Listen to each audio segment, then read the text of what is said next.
নমস্কার বন্ধুরা। সকালেই শুরু হয়ে গেছে অস্ট্রেলিয়া ভার্সেস ওয়েস্ট ইন্ডিজের টেস্ট ম্যাচ ডে 2।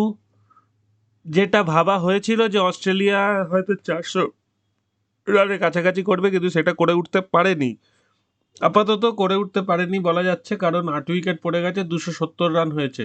তবে এখান থেকে 30 রান 40 রান অস্ট্রেলিয়া করার ক্ষমতা রাখে, কারণ প্যাট কামিন্স ব্যাট করছে 10 রানে আর ন্যাথান লিওন মারছে 15 বলে 14। তো ন্যাথান লিওন যদি আউট হয়ে যায় তারপর প্যাট কামিন্স হাত খুলতে পারে। দেখা যাক অস্ট্রেলিয়া কতদূর টানতে পারে নিজেদের স্কোরটাকে। তবে অস্ট্রেলিয়া অবশ্যই প্রায় 100 রানের লিড আছে, অলরেডি 82 রানের লিড, সেটা কিন্তু হ্যান্ডি লিড এই টেস্টের জন্যে। যেখানে ওয়েস্ট ইন্ডিজ সেকেন্ড ইনিংসেও 200 থেকে 250 বেশি করতে পারবে বলে মনে হচ্ছে না। তো যদি করতে পারে খুবই ভালো, কিন্তু আমার ধারণা যে তার বেশি করতে পারবে না। সুতরাং অস্ট্রেলিয়া যদি এখন 100 লিড পেয়ে যায় তাহলে সেকেন্ড ইনিংসে ম্যাক্সিমাম 150 থেকে 200 রানের টার্গেট থাকবে। মানে যদিও সেটা ম্যাচের ফোর্থ ইনিংস, তবু সেটা কিন্তু বিশাল বড় টার্গেট নয় অ্যাডিলেডের মতো মাঠে। তারপর দেখা যাক যে খেলাটা ওই দিকেই ঘোরে, না ঘুরে একদম ওয়েস্ট ইন্ডিজের পক্ষে চলে আসে। সেটার জন্য আমরা অধীর আগ্রহে ওয়েট করছি। টেস্ট ম্যাচ বড় মজাদার, তো সেটাই মজাটা নেওয়ার উপভোগ করার জন্য ওয়েট করছি। আচ্ছা, গতকাল একটা এপিক ম্যাচ আমরা দেখলাম, ইন্ডিয়া আফগানিস্তান। আমি ম্যাচের আগেই বলেছিলাম যে রিঙ্কু সিংয়ের কথা, রোহিত শর্মার কথা বলে লাভ নেই। রোহিত শর্মা অলরেডি প্রতিষ্ঠিত, বহুবার নিজেকে প্রমাণ করেছেন তিনি কি কি করতে পারেন, তার মারের রেঞ্জ কি কি আছে এবং কোন কোন জায়গা থেকে তিনি কাম ব্যাক করতে পারেন, সেটা বহুবার প্রমাণিত। আর কালকে আরেকবার প্রমাণিত হয়েছে। রোহিত শর্মা খুবই বড় ব্যাটসম্যান, সে নিয়ে কোনো সন্দেহর জায়গা নেই। কারোর মনে হয়তো একটু সন্দেহ হচ্ছিল যে আচ্ছা দুটো শূন্য করলো, আদৌ রোহিত শর্মা ওয়ার্ল্ড কাপে T20 ওয়ার্ল্ড কাপে চান্স পাবে তো? কিন্তু রোহিত শর্মা, বিরাট কোহলি এদের বাদ দিয়ে টিম হবে না এই মুহূর্তে অন্তত। এবং কালকে আমি আরেকজনের নাম বলেছিলাম, রিঙ্কু সিং, কালকে প্রমাণ করে দিয়েছে রিঙ্কু সিং কেন এই T20 ওয়ার্ল্ড কাপে থাকা দরকার টিমে। Sanju Samson not up to the mark. হয়তো T20 ভালো খেলে, হয়তো আইপিএলে প্রচুর রান করতে পারবে, হয়তো ঘরোয়া ক্রিকেটে ভুড়ি ভুড়ি রান আছে, কিন্তু ইন্টারন্যাশনাল ক্রিকেটে Sanju Samson is not up to the mark. অনেক অনেক সুযোগ পাওয়া সত্ত্বেও সঞ্জু স্যামসন কিন্তু নিজের যোগ্যতা অনুযায়ী ব্যাট করতে পারেনি কখনো ইন্ডিয়া টিমের হয়ে। কখনো বলছি মানে আমি মোস্ট অফ দ্য কেসেস বলছি, কখনো মানে একদম কখনো নয় সেটার কথা বলছি না। কিন্তু রিঙ্কু যে কদিন সুযোগ পেয়েছে সে কদিন দু হাতে গ্র্যাব করেছে। কালকে যশস্বীর একটু ব্যাড লাগছিল, যশস্বী ব্যাটে বলে কানেক্ট হচ্ছিল না, এবং যশস্বী সেকেন্ড বার সুযোগ পেয়েও খুব একটা কাজে লাগাতে পারেনি। ঠিক আছে, কোনো অসুবিধা নেই, হতেই পারে, কোনো কোনো দিন একটা ব্যাড ডে যায়। তবে আমি ভীষণ ভীষণ খুশি রিঙ্কু সিংয়ের ওরম একটা পারফরমেন্সে, এবং ইন্ডিয়া একটা এপিক ম্যাচে জিতেছে বলে। যে কোনো মুহূর্তে আফগানিস্তান জিততে পারতো। আফগানিস্তান 3বার ম্যাচ পয়েন্ট, টেনিসের ভাষায় যেটা বলে ম্যাচ পয়েন্ট, সেই জায়গায় পৌঁছে গেছিল, কিন্তু সেখানেও ম্যাচটা ধরে রাখতে পারেনি। ব্যাড লাক আফগানিস্তানের, কিন্তু আফগানিস্তান দুর্দান্ত ক্রিকেট খেলেছে, দুর্দান্ত বললেও কম বলা হবে। মন ভরে গেছে আফগানিস্তানের ক্রিকেট দেখে। এবং ইন্ডিয়া যেখান থেকে কামব্যাক করেছে 22 রানে 4 উইকেট থেকে, সেটা একটা দারুণ ম্যাচ দেখলাম কালকে। যারা ম্যাচটা দেখেছেন, আমি টাকা পয়সার হিসাব বলছি না কিছু, শুধু ম্যাচটার কথা বলছি, অভূতপূর্ব একটা ম্যাচ আমরা উপভোগ করেছি। আজকে আর যে কটা ম্যাচ আছে সে কটা বলে নিই। Zimbabwe women versus Ireland women.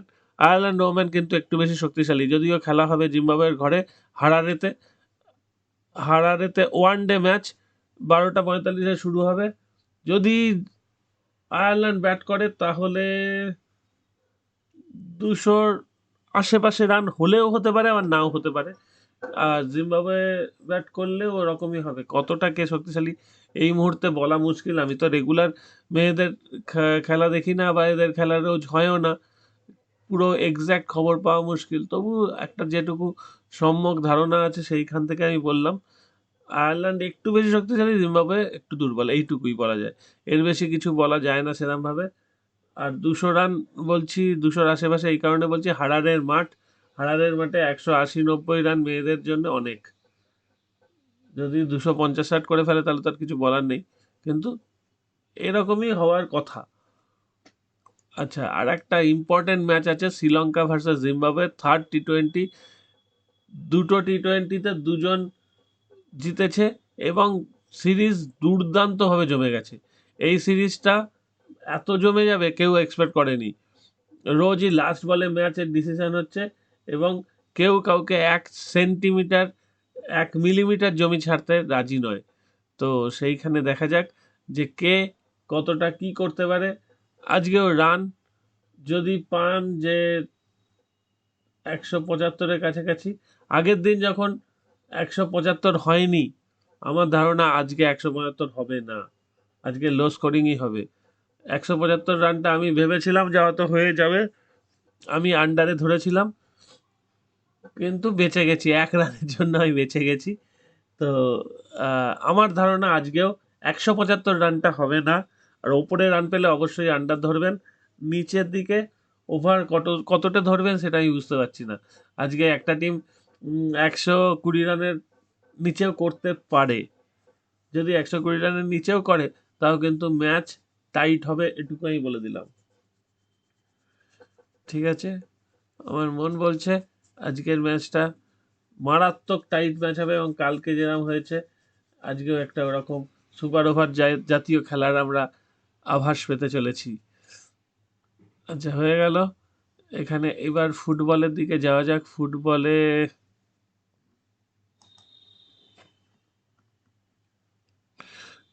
ফুটবলে দেখি। আর টেনিস কেমন খেলছেন বলুন? টেনিসে ঠিক আছে, আমিও টুকটাক খেলছি, কিন্তু শেষ পর্যন্ত টেনিসে খুব একটা কিছু হচ্ছে না, কারণ একটা না একটা কোনো গন্ডগোল হয়ে যাচ্ছে। কালকে টিয়াফও গন্ডগোল করে দিল, টিয়াফও হেরে গেল, তো সেইটা একটা মুশকিল হলো। আজকে চলুন দেখি কি কি আছে। আফ্রিকা কাপ অফ নেশনসে, এএফসি কাপে আজকে ইন্ডিয়ার ম্যাচ আছে। ইন্ডিয়ার রেট 21, উজবেকিস্তানের রেট 1.14। তাহলে ভাবুন উজবেকিস্তান কতটা ভালো টিম ইন্ডিয়ার তুলনায়, তাহলে কিছু বলার নেই সেখানে। ইজিপ্ট আর ঘানা দুটো দারুণ টিমের খেলা। ইজিপ্ট এগিয়ে থাকছে বটে, কিন্তু আমার মনে হয় ঘানাও পিছিয়ে থাকার কথা নয়। আইভরি কোস্ট, নাইজেরিয়া, কি নাইজেরিয়া এতটা পিছনে কেন রয়েছে বুঝতে পারছি না। ইকুয়েটোরিয়াল গিনিয়া আর গিনিয়া বাসু, এই দুটো টিমের ব্যাপারে আমি কিছু বলতে পারছি না, কিন্তু আইভরি কোস্ট আর নাইজেরিয়ায়, এটা তো অরিজিনাল নাইজেরিয়া যদি টিমটা হয় তাহলে তো নাইজেরিয়ার কম রেট থাকা উচিত, আমি বুঝতে পারলাম না। এবং অরিজিনাল ঘানার টিমটা ইজিপ্টের টিমের চেয়ে ভালো হওয়ার কথা। ইজিপ্টের মো সালা আছে, আমি জানি না খেলবেন কিনা, ধরলাম খেলবেন, কিন্তু মো সালা ছাড়া ইজিপ্টের তো আর কেউ কিছু নেই। আমার কেমন একটা খটকা লাগছে। আমার মনে হচ্ছে এই ম্যাচটা নাইজেরিয়া জিতবে, এই ম্যাচটা ঘানা জিতবে মনে হচ্ছে। শেষে কি হবে আমি জানি না, এটা আমার সন্দেহ বলে বললাম। ইন্ডিয়া এই ম্যাচে যদি একটা গোলও করে তাহলেও অনেক, আমি বিশাল খুশি হয়ে যাব। তবে ইন্ডিয়া গোল করতে পারাটা শক্ত আছে। উজবেকিস্তান বেশ কঠিন টিম। তাহলে আমরা বোথ টিম টু স্কোরের একটা চান্স নিয়ে দেখতে পারি। সিরিয়া আর অস্ট্রেলিয়া, অস্ট্রেলিয়া অনেকটাই শক্তিশালী সিরিয়ার তুলনায়। সিরিয়া অস্ট্রেলিয়ার সামনে দাঁড়াতে খুব একটা পারবে না বলেই মনে হয়। যেমন আমার এখনো বিশ্বাস যে ইন্ডিয়া উজবেকিস্তানের সামনে দাঁড়াতে পারবে না, কিন্তু যদি দাঁড়াতে পারে ভালোই লাগবে। আচ্ছা, স্পেন কোপা ডেল রে, বার্সেলোনা আর রিয়াল মাদ্রিদ।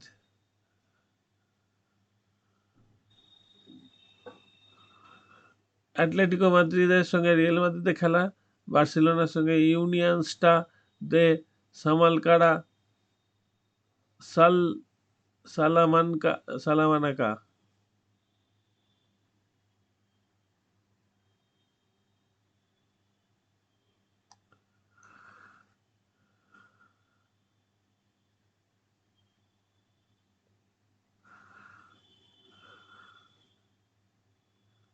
টার্কিশ কাপ,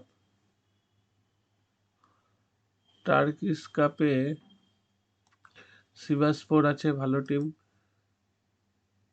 কায়সেরিস্পোর আছে, কনায়াস্পোর আছে, আর ট্রাভেনস্পোর আছে। সব কটা হোম টিমই ভালো। যদি এখান থেকে একটাও ড্র হয় বেশ ভালো হবে। দেখুন 4টে ড্র, মানে 90 মিনিটে একটা ড্র হলেও ভালো হবে, নইলে হোম টিমগুলো উইন হবে। আপনারা এটা ধরতে পারেন, এটা চান্স সবচেয়ে বেশি যে home team win or draw. ঠিক আছে,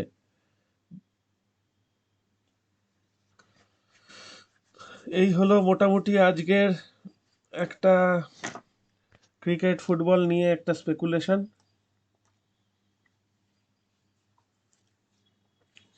ঠিক আছে, আচ্ছা অস্ট্রেলিয়ান ওপেনটা একবার দেখি, চোখ বুলিয়ে দেখি অন্তত। খেলা চলছে আর আমরা দেখবো না, তাই হয়?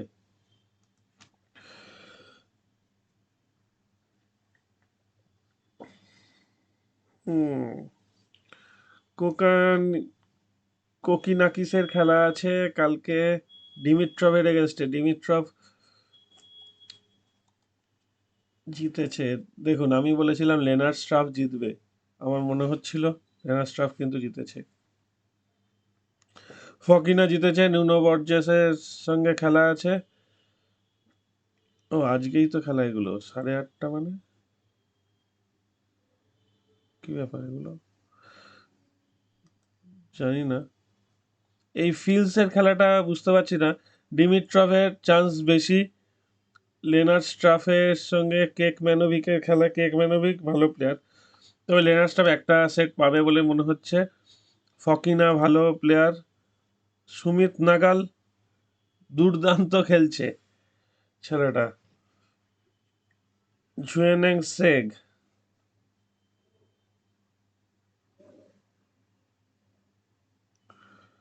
আলেকজান্ডার বুবলিককে 0-3 হারিয়েছে ছেলেটা। হ্যাঁ,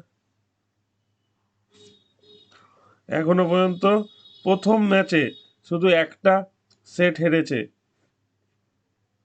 মানে প্রথম ম্যাচে, মানে কোয়ালিফিকেশন ম্যাচে। তাছাড়া ভালো খেলছে। তো এই ম্যাচে সুমিত নাগাল একটা সেট পেলে ভালো হবে। উমবার্টের সঙ্গে খেলা, উমবার্ট কিন্তু জিতবে, হুরক্যাক্স জিতবে। অগার ফেলিক্স জেতা উচিত, হোলগার রুন জেতা উচিত, মেডভেডেভের হাসতে হাসতে জেতা উচিত। ম্যানারিনো আর বেন সেল্টন, ম্যানারিনো তো জেতা উচিত। আমার মনে হচ্ছে এই ম্যাচটা ম্যানারিনো কিন্তু চাপ দেবে বেন সেল্টনকে। বেন সেল্টন দারুণ ফর্মে আছে, কিন্তু ম্যানারিনো চাপ দিতে পারে। আলেক্স ডিমিনেওর, সেবাস্টিয়ান বেজ, জ্যানিক সিনারের সঙ্গে খুব একটা কিছু করতে পারবে না। সিটসিপাস, নোভাক জোকোভিচ, এচিভেরি কিন্তু হালকা করেও চাপ দেবে, একটা সেট পাবে বলে মনে হচ্ছে আমার জোকোভিকের এগেনস্টে। এচিভেরি ভালো পারফর্ম করছে। সেবাস্টিয়ান কর্ডা আর অ্যান্ড্রে রুবলেভ, রুবলেভ অনেক বড় প্লেয়ার, কিন্তু কর্ডা ভালো, ভালো ফিট একদম প্লেয়ার। কর্ডার খেলা দেখতেও খুব ভালো লাগে, কর্ডা ভালো। আচ্ছা, খ্যাচানভ আর হ্যারি ফিডস, রুবলেভ আর কর্ডার ম্যাচটা আমি একটু কনফিউজড আছি কে জিতবে। ঠিক আছে, এই হলো মোটামুটি আজকের আমাদের প্রেডিকশন। এবার সামনে দেখা যাক কি হয় না হয়। এখানে শেষ করলাম, টাটা।